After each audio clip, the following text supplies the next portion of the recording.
The such news channel पर आप सबका स्वागत है।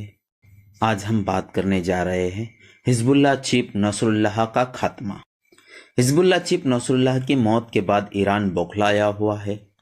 ईरान ने इस्लामिक देशों के संगठन ओआईसी की बैठक बुलाई है।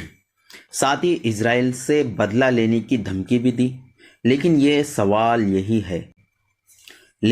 अब सवाल यही है कि ईरान सीधे इजराइल से खिलाफ जंग लड़ेगा। अब सवाल यही है कि ईरान सीधे इजराइल से के खिलाफ जंग में उतरेगा या ट्रिपल एच यानी हमास, हुती और हिजबुल्लाह का सहारा लेकर इजराइल पर चौतरफा हमले करेगा। इजराइल की सेना ने उसे बैरूत में उसी के हेडक्वार्टर में मार गिराया। हिजबुल्लाह चीफ की मौत सुनिश्चित करने के लिए इजराइल ने कोई कसर नहीं छोड़ी। जिस इमारत के नीचे तहखाने में नसरुल्लाह छुपा था, उसी इमारत पर 80 बम गिरे। इमारत को जमींदोस्त हो गई। नसरुल्लाह उसी इमारत के अंदर ढेर हुआ। इजराइल ने नसरुल्लाह को ढेर करने वाली टीम का ऑडियो संदेश भी जारी किया। नसरुल्लाह की मौत के बाद ईरान बौखलाया हुआ है। ईरान ने इस्लामिक देशों के संगठन ओआईसी की बैठक भी बुलाई। साथ ही इजराइल को बदला लेने की धमकी भी दी। ईरान ने हिजबुल्लाह चीफ नसरुल्लाह की मौत पर 5 दिन का शोक घोषित किया। लेकिन अब सवाल यही है कि ईरान सीधे इजराइल के खिलाफ जंग में उतरेगा या फिर ट्रिपल एच यानी हुती, हमास और हिजबुल्लाह का सहारा लेकर इजराइल पर चौतरफा हमले करेगा। वार एक्सपर्ट क्या सोचते हैं?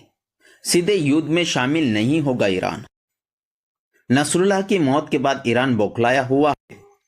ऐसे में जंग के बढ़ने की गुंजाइश भी है। ऐसे में ईरान आगे भी हमास, हुती और हिजबुल्लाह के आड़ में ही जंग लड़ता रहेगा। इन तीनों संगठनों के पीछे से हथियार और दूसरी मदद करता रहेगा। हालांकि इजराइल ने लगभग 1 साल से चले रहे जंग में हमास के करीब 70% लड़ाकों को खत्म कर दिया।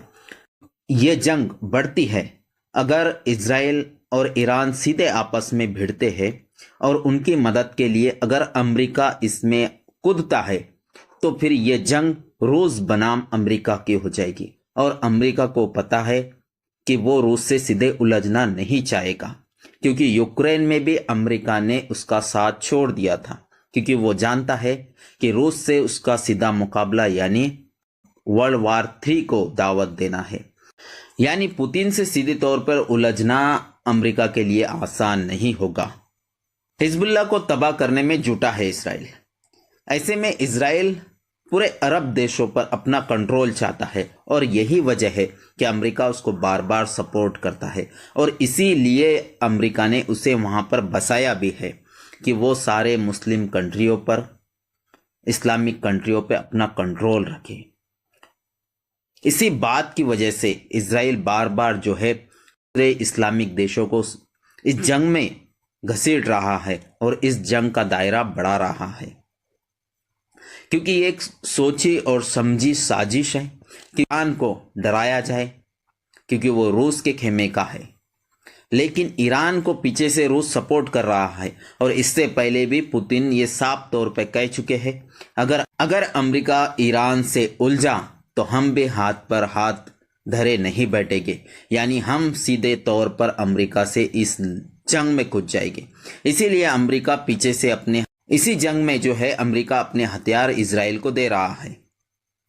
अगर आपको ये वीडियो पसंद आता है तो लाइक कीजिए, कमेंट कीजिए, अपने तमाम दोस्तों में इस वीडियो को शेयर कीजिए। चैनल पे नए हैं तो सब्सक्राइब कर लीजिए ताकि नई आने वाली वीडियो की आपको जानकारी होती रहे। बेल आइकन के बटन को प्रेस करना ना भूलें।